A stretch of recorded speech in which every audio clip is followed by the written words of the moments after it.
All right, get ready, because today we're taking a deep dive into reincarnation. Reincarnation? Reincarnation, but with a spiritist twist. Okay, I'm intrigued. We're looking at the perspective of the Union Espírita Mineira. The UEM. Yeah, the UEM, a big spiritist federation down in Brazil. Got it. And they get their ideas from a couple of pretty interesting places. Oh, like where? Well, they look at the Bible, Okay, that makes sense. but they also draw a lot from the writings of Allan Kardec. Ah, the founder of Spiritism. All right, so how do they see reincarnation? That's the thing. They don't view it as just some random cosmic lottery or anything. Right. Nope. They think it's a carefully designed process A process of what? of spiritual evolution, Yeah. a path towards, like, getting rid of all the junk and eventually reaching enlightenment. So basically, each lifetime is like a step on this big spiritual staircase leading us toward some final goal. You got it. And they believe the Creator has a hand in all of this. I see. So it's not about reaching perfection right away. It's more of a gradual process of refining ourselves through many lives. Exactly. And here's where it gets really interesting. They believe that this whole system ensures a form of divine justice. Divine justice. How so? Because through reincarnation, we're given tons of opportunities to make up for past actions and make better choices. Oh, I get it. And eventually, they say this leads to the end of suffering. It's not about punishment, it's about growing and learning from each experience. Makes sense. But if they're pulling from the Bible, that's got to raise some questions, right? Reincarnation isn't a typical Christian belief. True, but the UEM actually uses specific Bible passages to back up their view. Really? Like which ones? Well, there's Matthew 17.10:13. It talks about the return of Elijah before the Messiah, but Jesus says he's already come. It's John the Baptist, right? Yep. They see that as a clear hint towards reincarnation. Interesting. Anything else? There's also John 3.1:12, where Jesus talks about being born again. Yeah, I know that one. Well, while a lot of people interpret it metaphorically, the UEM sees it as a literal spiritual rebirth. I see. So they're looking deeper than the surface level. Exactly. Yeah. But biblical references are only one part of the picture. Yeah, you mentioned Allan Kardec before. How does his work fit in? His book, The Spirit's Book, is like the foundation of Spiritist thought. And it's central to how they understand reincarnation. What makes that book so special? So Kardec claimed to have received the information in the book from spirits directly. Wow, from spirits. Yeah, they gave him all these details about how reincarnation works and why we do it, what happens between lives, how our past actions affect us now and in the future. The whole deal. So it's like a transcript from the spirit world. It's wild. But if we're going deep into Spiritism, we got to talk about this Spirit thing. Terror Spirit sounds like something out of a sci-fi movie. It kind of is. Think of it like a semi-material body. Oh, what? A semi-material body, a kind of energetic blueprint of our physical form, almost like an invisible twin. Okay, you lost me. What does it actually do? Well, the UEM says it's the link between our eternal spirit and our temporary physical body. So when we die. Right. Our physical body decomposes, but the perispirit, since it's semi-material, stays with our spirit. So it's like the soul's ride in the spirit world. Exactly. And with this perispirit, our spirit can interact with others in that realm, express themselves, and even show themselves in visible forms if needed. Whoa, that's pretty mind-blowing. So if this paraspirit is so important, what happens when we're born again? Is it, like, recycled or something? That's where things get even more interesting. We'll pick this up in part 2 and explore what the UEM says about the mechanics of the spirit world and how our actions in the past can influence our lives now and in the future. Sounds like a plan. See you then. See part 2? Welcome back to the Deep Dive. Back for more Spiritist wisdom. That's right. Last time we were talking about the perispirit, that semi-material twin that acts as our soul's ride in the spirit world. Pretty wild stuff. It is a pretty wild concept, isn't it? I'm still trying to wrap my head around the whole invisible twin thing. It takes some getting used to. It does. So what happens next? We die, our paraspirit-clad soul takes off for the spirit world. Then what? Do we get there right away? Well, the UEM describes it more as a gradual awakening. Not like flipping a switch or anything. Not an instant arrival, then. No, not instant.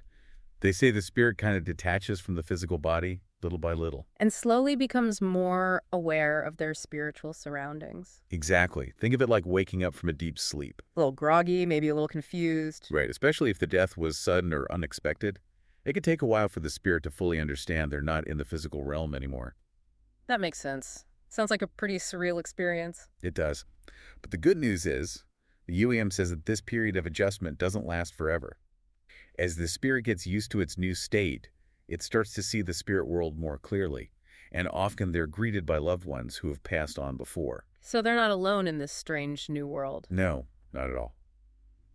But if the spirit world works on that, like, attracts like idea, Yeah. what happens to those who weren't exactly saints in their earthly lives? Huh. Are we talking fire and brimstone here? That's a good question. The UEM's take on the afterlife is a bit more complex than that. Oh. They believe that spirits who were at a lower frequency during their physical life, maybe because of bad actions or negative attachments, they naturally go towards lower spheres within the spirit world. So not so much about divine punishment, but about ending up in a place that matches their inner state. Right. And these lower spheres, they can be pretty tough. They mirror all the inner turmoil of the spirits there. Makes you think. It does. But the important thing to remember is that these states aren't permanent. Even spirits in those lower spheres can still learn and grow and move up to higher realms as they evolve spiritually. That's a bit more hopeful. Yeah. But if it's not eternal damnation, what do these spirits actually do in this spirit world? Just hang out waiting for their next life? Definitely not. The UEM says the spirit world is full of activity, tons of purple. It's like a massive opportunity for learning and self-improvement. The spirit school. Not exactly traditional schools, no. But there are mentors, guides, even groups dedicated to specific areas of knowledge. So spirits can keep learning and pursuing their passions even after death. Exactly. They might join groups focused on art, music, philosophy, science, anything really. But there's also a big focus on reflecting on their past actions. Well, right. Gotta face the music eventually. It's all tied to that concept of karma. Makes sense. Can't just ignore the consequences of our actions forever. Nope. But here's the thing. If we don't see the consequences of our choices right away in the same lifetime, Yeah. how does that really affect our spiritual growth? Good point. This is where the UEM's understanding of divine justice comes in. I'm listening. They believe that even if we don't always see immediate consequences, the effects of our choices, they ripple out Ripple out how? through time and space, Whoa. affecting not just ourselves, but others as well. So like a web of cause and effect, stretching beyond just our physical lives? Exactly. When we die, we get to review our past actions, but this time from a wider spiritual perspective. And who's guiding this review? Compassionate mentors, they help us understand the impact of our choices and learn from our mistakes. So it's not about judgment, it's about learning. Right. But what about those times when we really messed up? Hurt someone? Yeah, what then? The UEM talks about the importance of atonement. Making amends for the harm we've caused. Exactly. Spirits who realize they've hurt someone can do things that help heal and restore balance. So more than just saying sorry. It's about taking responsibility, showing a real desire to fix things. I get it. This is all starting to make sense, but it makes me wonder if we're constantly learning and getting better. How do we decide to reincarnate again? Is it our choice or is it already decided for us? The big question of free will versus destiny. Right. The UEM says it's complex, but they believe the ultimate choice to come back rests with the individual spirit. So we're not just puppets being controlled. No, we're active participants in choosing our next life. But how does that work, practically speaking? They believe that before each reincarnation, our spirit gets together with its guides, reviews its progress, figures out what it still needs to work on, And and then they pick a life path that aligns with those goals. So it's like a team effort to map out the next stage of the soul's journey. Exactly. But if we're picking our next life, why don't we remember our past lives? Doesn't that seem counterproductive if we're supposed to be learning and growing? That's what I've always wondered. The UEM says that forgetting serves a few purposes. For one, it lets us fully experience being human. With all the good and the bad? Exactly. Without being weighed down by past mistakes or even past successes. So it's like a clean slate. It is. It also keeps us from being controlled by our past fears or regrets. So we can make genuine choices in the present moment. Exactly. Imagine trying to go through life carrying all that baggage. Yeah, no thanks. It would be overwhelming. A clean slate lets us really focus on the lessons of our current life. Makes sense. But what about karma? If we don't remember what we did, how can we learn from it and deal with consequences? The UEM explains that even though we don't have specific memories of past lives, the effects of our actions, good and bad, stay with us. Kind of like karmic imprints on our soul. And those imprints affect our lives. They do. They subtly shape the circumstances of our current life, creating opportunities for growth and, when needed, atonement. It's like we're being guided, even if we don't know the specifics. Exactly.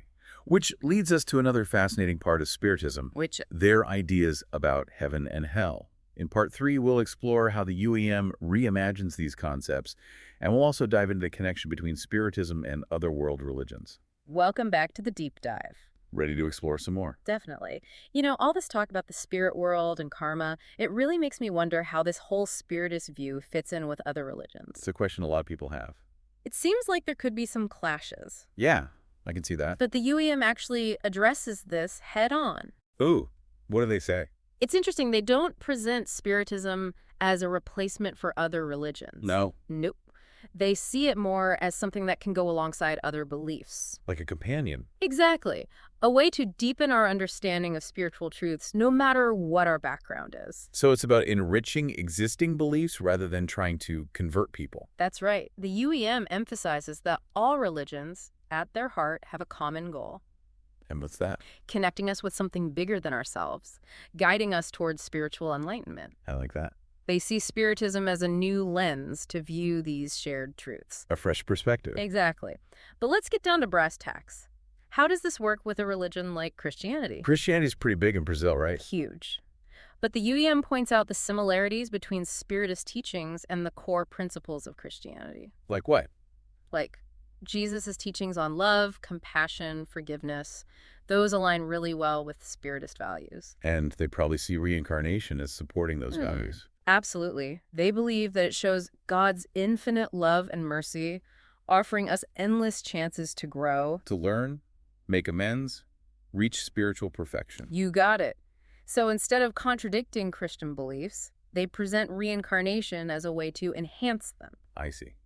To better understand God's grace. Exactly. And they remind us that rebirth isn't totally absent from the Bible either. Right. Those passages we discussed earlier. Elijah, John the Baptist, Jesus being born again. Yeah, they take on a whole new meaning when viewed through the lens of reincarnation. For sure. But even if there are shared values, there are still differences between religions, right? How does the UEM explain that? They say those differences come from different interpretations of spiritual truths Okay. and the cultural context in which those truths are expressed. That makes sense. They see these differences as natural, even necessary, for the evolution of human consciousness. So it's not about finding the one true religion, it's about finding your own path. Exactly. They encourage respecting all religions, focusing on what we share rather than what divides us. It's about recognizing that deep down, we're all connected. We are. It's a powerful message, especially these days. It really is. But one thing that struck me is that the UEM doesn't just focus on religious texts. No. They seem to encourage exploring all sorts of different areas of knowledge. Like what? Science, philosophy, art. They think true understanding comes from a well-rounded approach to learning. So it's about putting together the pieces from different sources to get a clearer picture of reality. Exactly. They see Spiritism as a bridge between science and religion. Bridging the gap. Yeah, a framework that embraces both the material world and the spiritual. Well, that's a pretty unique approach. It is.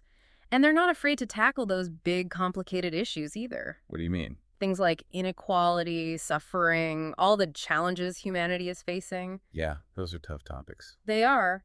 But that's where reincarnation and karma really come into play. How so? The UEM believes those things aren't random. They're the consequences of past actions, opportunities to learn and grow. Not just as individuals, but collectively. Exactly. They see challenges as catalysts for evolution. Pushing us to become better. Right. And that means addressing the root causes of suffering, like greed, selfishness, lack of compassion. Sounds like a call to action. It is. They believe that taking action to help others is an essential part of our spiritual growth. So, working towards a more just and equitable world. That's it.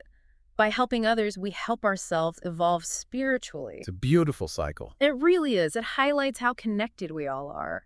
And how our actions affect the world around us. So, as we wrap up this deep dive into the Spiritist view of reincarnation, I think it's clear that it's so much more than just a belief in rebirth. It's a whole way of looking at life. A profound and comprehensive philosophy that touches on everything. Our purpose, our actions, our relationships. It challenges us to look beyond our physical limitations. To see life and death and the evolution of the soul in a new light. It encourages us to see every experience as a chance to learn and grow. To be more compassionate, more understanding.